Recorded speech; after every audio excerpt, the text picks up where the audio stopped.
ఓం సాయిరామ్. శ్రీ సాయి సచ్చరిత్ర ద్వారా మనకు తెలుసు బాబా తన భౌతిక దేహాన్ని విడిచిపెట్టే ముందు తీవ్ర అనారోగ్యానికి గురయ్యారని. ఆఖరి క్షణాలు దగ్గరవుతున్న కొద్దీ వారు చాలా నీరసించిపోతారు, మాట్లాడలేని పరిస్థితి. అలాంటి పరిస్థితిలో కూడా బాబా తన భక్తుల్ని ఆశీర్వదిస్తూ మంచి జ్ఞానబోధ చేస్తారు. సన్మార్గంలో నడిపిస్తుంది బాబా వారి ఈ దివ్య బోధన.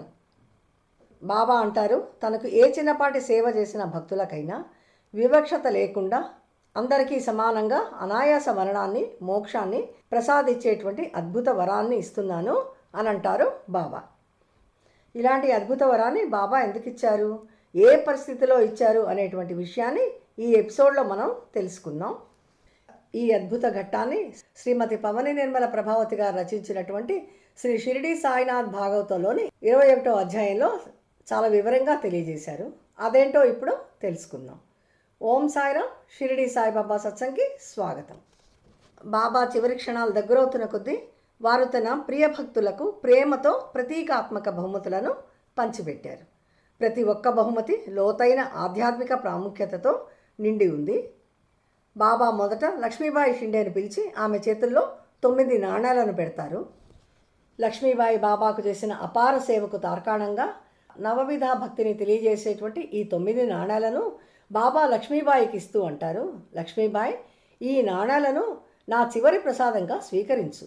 నీకు డబ్బుకు ఎలాంటి కొరత లేదని నాకు తెలుసు. అయినప్పటికీ ఈ నాణాలు నీ గురుభక్తిని, గురు పట్ల ప్రేమని తెలియజేస్తున్నాయి.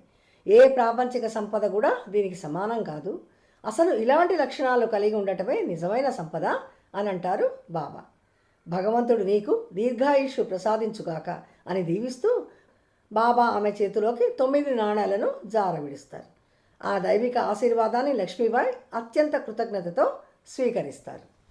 బాబా తర్వాత మహల్సాపతిని పిలిచి అతనికి తన కఫ్నీని, బెత్తాన్ని, తన పాదుకల్ని ఇంకా 3 రూపాయలు ఇచ్చి, భగత్, వీటిని భద్రంగా ఉంచుకోమని అంటారు బాబా.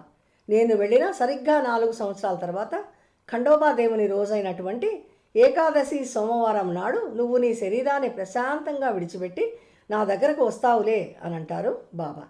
అలాగే నానావళిని కూడా ఆశీర్వదించి బాబా అంటారు, నేను వెళ్ళిపోయిన 10 నుండి 13 రోజుల లోపు నువ్వు కూడా నన్ను చేరుతావు అని అంటారు బాబా. అంత అస్వస్థతతో ఉండి కూడా బాబా అబ్దుల్లాను కూడా పిలిచి అతనికి నెమలి ఈకల గుర్తినిస్తారు. బాబా ఇచ్చిన ఆ బహుమతిని అబ్దుల్లా చాలా సంతోషంగా తీసుకుంటాడు. ఆ తర్వాత బాబా షామా వైపు తిరిగి అంటారు, షామా, నేను నీకు ఇప్పటికే చాలా పవిత్ర గ్రంథాలు, విగ్రహాలు ఇచ్చాను, నీకు ఇంకేమీ అవసరం లేదు అని అంటారు బాబా. అప్పుడు షామా సవినయంగా, అవును బాబా, నాకు ఇంకేం అవసరం లేదు అని అంటాడు. అప్పటికే బాబా బాగా నీరసించిపోయి ఉంటారు. వారికి మాటలు కూడా పెగలటం లేదు. అయినా కూడా బాబా ఆ సమయంలో కూడా తన సన్నిహిత భక్తులైనటువంటి కాకాసాహెబ్ దీక్షిత్ను, కాపాడేను తలుస్తూ, వీరికి కూడా నేను అనాయాస మరణాన్ని ప్రసాదిస్తాను అని అంటారు బాబా. బాబా శ్వాస భారంగా మారుతుంది. వారి చుట్టూ ఉన్న భక్తులు భయం ఇంకా దుఃఖంతో నిండిపోతారు. అక్కడ ఉన్న అందరూ కలిసి ఒక్కసారిగా అరుస్తారు, బాబా ఏమైంది, మమ్మల్ని విడిచిపెట్టి వెళ్ళకండి బాబా అని అరుస్తారు, ఏడుస్తూ ఉంటారు. అప్పుడు బాబా చాలా ప్రశాంతంగా అంటారు, చింతించకండి, జాతస్య మరణం ధ్రువం, పుట్టిన ప్రతి ఒక్కరూ ఒకరోజు శరీరాన్ని విడిచిపెట్టాలి, ఇది సృష్టి నియమం. భక్తులు బాబాని వేడుకుంటారు, బాబా దయచేసి వెళ్ళకండి, మమ్మల్ని ఒంటరిగా వదిలేయకండి బాబా అని వేడుకుంటూ ఉంటారు. అప్పుడు ఆ పరిస్థితిలో బాబా తన భక్తులకి ఒక అపురూప వరాన్ని ఇస్తారు. బాబా అంటారు, ఎవరైనా నాకు ఏ చిన్నపాటి సేవ చేసినా నేను వారికి సులభమైన మరణాన్ని, అనాయాస మరణాన్ని ప్రసాదించి మోక్షాన్ని కలిగిస్తాను అని అంటారు బాబా. ఈ ఒక్క వరమే ఎలాంటి వివక్షత లేకుండా ప్రతి ఒక్కరికి సమానంగా నేను ఇవ్వగల గొప్ప బహుమతి అని అంటారు బాబా. బాబా చెప్పినట్టుగా వారు తన మహాసమాధి చెందే కొద్ది క్షణాల ముందు చెప్పిన అన్ని విషయాలు నిజమవటం మనం తెలుసుకున్నాం.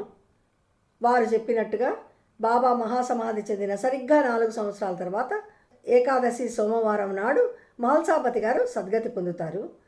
నానావళి కూడా బాబా చెప్పినట్టుగా బాబా మహాసమాధి చెందిన సరిగ్గా 13 రోజులకి తన శరీరాన్ని విడుస్తారు. అలాగే బాబా చెప్పినట్టుగా కాకాసాహెబ్ దీక్షిత్ గారు, కాపడే గారు, గోవింద రఘునాథ్ దాబోల్కర్ గారు తదితరులు అనాయాస మరణాన్ని పొందటం మనం తెలుసుకున్నాం. బాబా మహాసమాధి చెందే కొద్దిసేపటి ముందు భక్తులందరికీ ఎలాంటి తారతమ్యం లేకుండా సమానంగా ఇచ్చినటువంటి ఈ మహదాశీర్వాదం బాబా బోధనలను మనకు గుర్తు చేస్తున్నాయి. అలాంటి ఆఖరి సమయంలో ఈ విధంగా కూడా బాబా తన భక్తుల్ని సన్మార్గంలో నడిపించుకునేందుకు మార్గనిర్దేశం చేశారని మనకి తెలుస్తోంది. మనం ఎంతటి అదృష్టవంతులం, ఇంతటి ఆశీర్వాదాన్ని పొందేటువంటి మహద్భాగ్యాన్ని బాబా మనకు కల్పిస్తున్నారు. బాబా మన నుండి కోరుకునేదల్లా ఒకటే, వారి బోధనలలోని సారాన్ని గ్రహించి మన జీవితాల్లో పాటిస్తూ నవవిధ భక్తిలోని కనీసం కొన్నింటినైనా పాటిస్తూ మన జీవిత సార్థకతను పొందేటువంటి బాబా మనకు ఇచ్చినటువంటి ఒక అపురూప వరం. నిరంతరం బాబా నామాన్ని జపిద్దాం, వారి ఆశీర్వాదాన్ని ఎల్లప్పుడూ పొందుదాం. వచ్చే ఎపిసోడ్లో బాబా వారి మరొక అద్భుత ఆశీర్వాద మహిమతో కలుద్దాం. ఓం సాయిరామ్.